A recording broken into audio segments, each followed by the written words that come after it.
semuanya, saya Rosa Indiana, mahasiswi Fakultas Hukum Universitas Sriwijaya dengan program kekhususan Hukum Internasional. Kali ini saya akan membuat video yang membahas mengenai fenomena yang semakin penting di dunia internasional, yaitu diplomasi digital. Apa itu diplomasi digital, bagaimana praktiknya, dan bagaimana dampaknya bagi hubungan diplomatik? Mari kita bahas di video ini.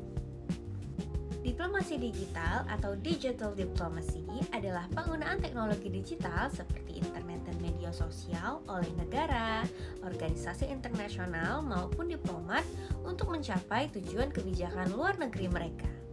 Bentuk praktiknya sangat beragam, di antaranya seperti komunikasi resmi di platform media sosial seperti Twitter, Instagram, dan Facebook, layanan konsuler daring atau e-consular service, kampanye diplomatik internasional secara digital, dan juga keikutsertaan dalam forum multilateral yang virtual. Mari kita lihat beberapa contoh nyata dari penerapan diplomasi digital di dunia internasional. Yang pertama, tweet diplomasi, di mana Presiden Ukraina yang secara aktif menggunakan Twitter untuk menggalang dukungan internasional selama konflik dengan Rusia. Contoh nyata kedua adalah kampanye digital yang dilakukan oleh Uni Eropa, di mana Uni Eropa meluncurkan kampanye dengan hashtag European Union versus Disinfo untuk menangkal penyebaran disinformasi dari aktor-aktor luar. Contoh nyata ketiga datang dari negara India dengan e-consular service, di mana India menyediakan layanan visa online dan pelaporan daring bagi warganya di luar negeri, di mana sistem terintegrasi secara digital. Diplomasi digital memang membawa dampak yang besar, tapi ada juga dampak positif dan dampak negatif. Mari kita bahas mulai dari dampak positifnya. Yang pertama adalah akses informasi menjadi lebih cepat dan luas.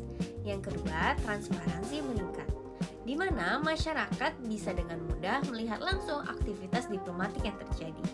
Dan yang terakhir, publik dapat berpartisipasi dalam isu luar negeri melalui platform digital yang disediakan.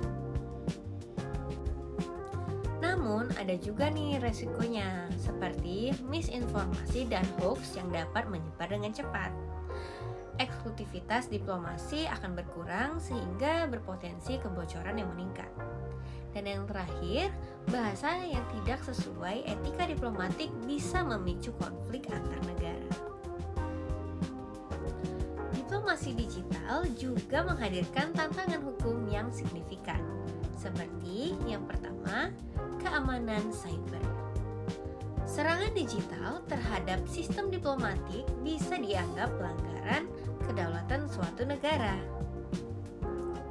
Yang kedua, etika komunikasi. Meski digital, komunikasi yang terjadi antara diplomat harus tetap sopan, netral, dan mematuhi etika-etika dalam diplomatik. Yang ketiga, keabsahan formal.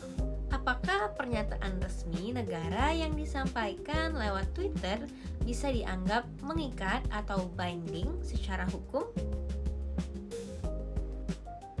Sebagai mahasiswa hukum internasional, saya berpendapat bahwa diplomasi digital adalah pelengkap dalam proses terjalinnya hubungan diplomatik.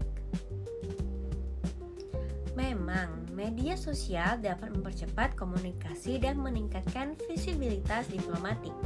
Namun, di sisi lain, diplomatik tradisional masih dibutuhkan untuk hal-hal yang bersifat sensitif, seperti contohnya negosiasi damai, dialog strategis, dan pembangunan kepercayaan jangka panjang antar negara.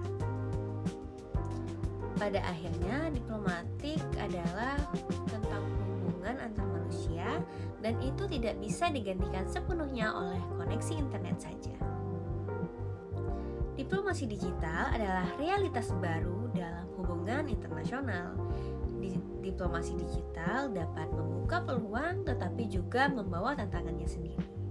Kuncinya adalah bagaimana kita dapat memanfaatkannya secara bijak dengan tetap menghormati prinsip-prinsip hukum internasional dan juga nilai-nilai dalam etika diplomatik. Sekian pembahasan saya dalam video ini mengenai diplomasi digital. Mohon maaf bila ada salah-salah kata, saya pamit undur diri. Sampai jumpa.